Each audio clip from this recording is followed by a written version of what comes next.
Hey, welcome to RCKicks. On today's show, well, we're finally getting round to building the Astute 2022. Yes, I know it's taken me a while. There's a lot backing up. There's been a lot going on, so give me a break on that one.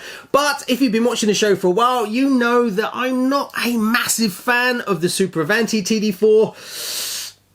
I know. Mainly it's about looks. The chassis, I actually quite like the chassis. Yes, I know it has some fundamental issues, but if you can get the hop-ups for it, which you can't, but hey, we'll gloss over that as well, you can actually turn it into a pretty decent runner, but I just can't get past the body on it. So I'm going to stay open-minded with the Astute 2022, and personally, I think it is a better looking buggy. So we'll just have to wait and see, won't we? Right, the first thing we've got to do is lay it all out, and then we can kick off the build. Well, I think you can agree with me, the box art is actually pretty nice. Right, let's lay it all out. So we're all laid out, ready to go, and I've got the chassis here. Now, yes, I've had a look at the TD4, and the chassis is exactly the same, like we kind of knew already. But it's really fascinating to think that when they designed the TD4 in the first place, they knew that they were going to do the Astute 2020, as the battery gaps that you see in the chassis are for when the battery goes across for the Astute, and along for the TD4 Super Avanti. Now, there is one version of this chassis that is different, and that is this, a yellow version. Now, you can only get a yellow version in the pre-painted released Super Avanti TD4 that comes with a painted up body, also comes with the springs in yellow and the chassis. Now, the story behind that and why did that even happen was the original designer wanted to do a yellow chassis, as well as he wanted to do different yellow wheels and yellow springs, and for some reason it never happened. No idea why, but someone changed their mind and decided to do it, which I think is a brilliant idea, as it adds a bit of colour to it, and I really like it.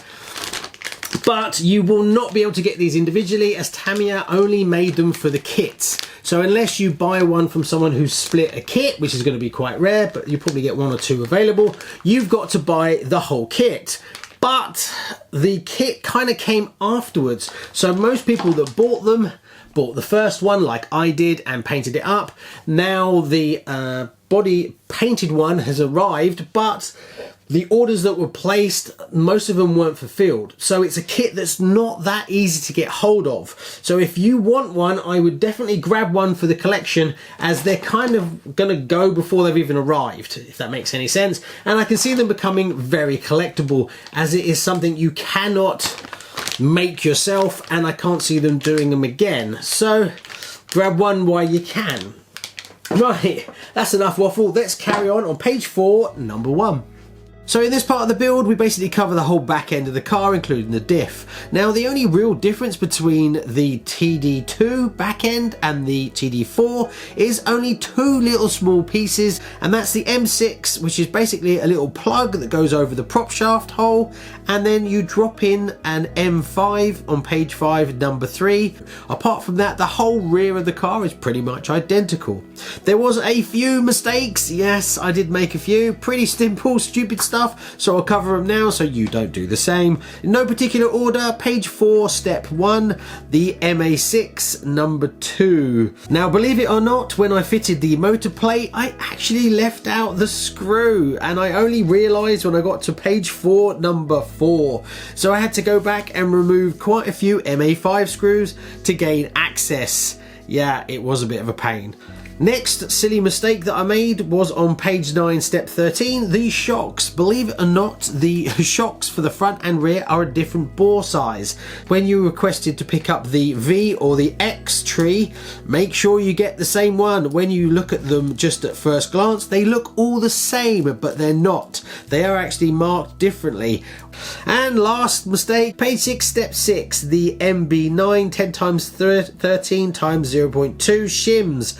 When I was building the diff, before I put the bearings on each side, you need to put 2 shims on each side and then put the bearings on before you put it in the car, and for some random reason I completely missed it, so I had to dig back in and replace them. So again, wasted another 15 minutes or so. So that's pretty much the whole rear of the car done. Now we're on to page 10, number 17, where we turn our attentions to the front of the car. Now, being that this is 2-wheel drive, the front is not that complicated really, just the steering and the suspension to do before we turn our attentions to the electronics. Now, I must admit, I do like the chassis design and the amount they're actually getting done with just one big lump of plastic. The way that the diffs all drop in, I really like that. I am a big fan of the actual chassis, even though sometimes the looks let me down, but we're not going into that yet again. Right, let's carry on and get the chassis built.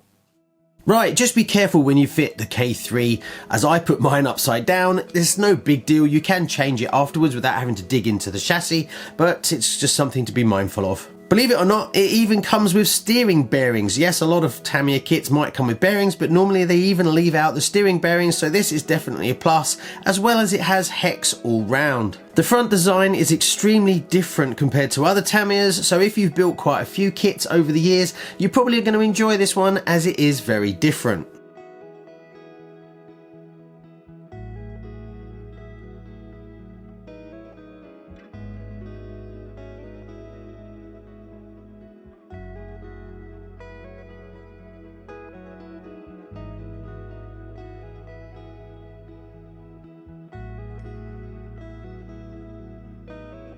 The front and rear arms, like the TD4, are extremely thick and strong, so Tamiya have tried to improve reliability a bit on this kit, so it's definitely been designed to be driven.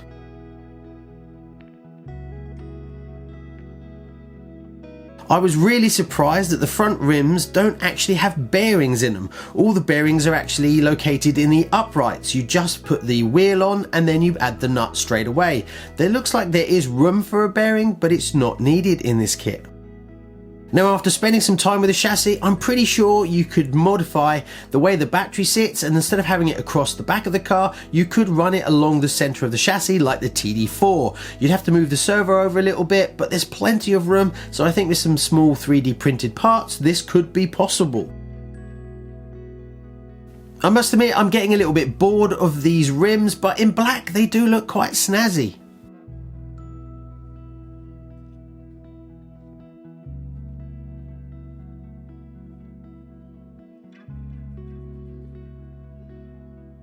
All in all, I really enjoyed this chassis, and being two-wheel drive, it's not that complicated at all.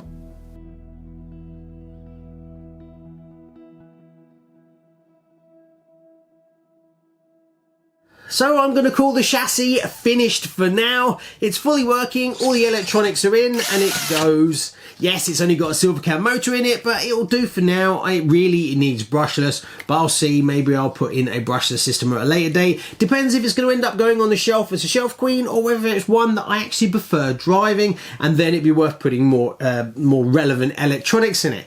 What did I think of it? I actually enjoyed this more than the TD4. I honestly can't say why, I just did for some reason. It could be just how I remember it. I honestly don't know. Love the front end. I think Tamiya did a brilliant job of this front end. It's really nice and very clever how it was done, and there's some pretty complex bits of plastic that do one thing but are connected to 10 other things, so there's lots of amazing engineering going into the front of that, so I take my hats off to them on that one. Another thing that I really liked about it is the amount of space you actually got for your electronic speed controller. You can pretty much throw anything you want in this. You have this nice big square space.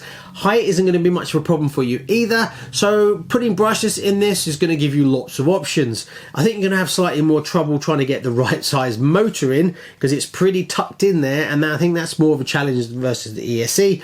So I haven't decided if this is going to become a shelf queen or if it's going to be something I'm going to drive. If I'm going to end up driving it, then I'll definitely put something a little bit more relevant from the electronics point of view, but it's what I had lying around and it works, so we can take it out for a drive.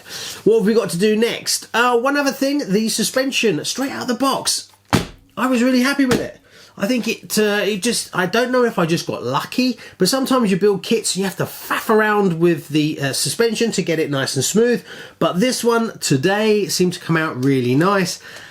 So, super chuffed. Right, next we need to build up the body. We've got to cut it out, paint it, and then put all the decals on it. I'm doing it standard box art colour. So, if you want to see that, click on this video here, and I'll see you over there in a sec.